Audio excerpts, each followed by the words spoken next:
Hello creative heroes, welcome back to another tutorial. Me and Michael will show you today how to remove a background from your photo in just few seconds. Let's bring on the photo that we're gonna edit. Why you chose such an ugly photo? You don't know what's beauty, man. The photo is actually really good. No, it's not. Fine, but next time you choose the photo. So in order to have a real perspective, first I will show you how you would do it an old school way in Photoshop.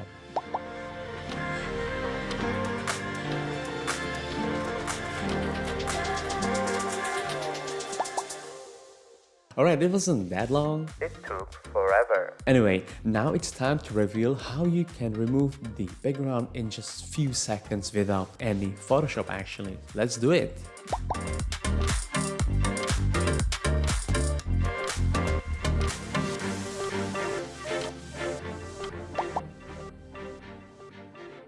If you want to see more tutorials like this, just hit a subscribe button, and until the next time, Thang And Michael, are out. I still think that the photo was really ugly, don't you think? Enjoy another video on this channel.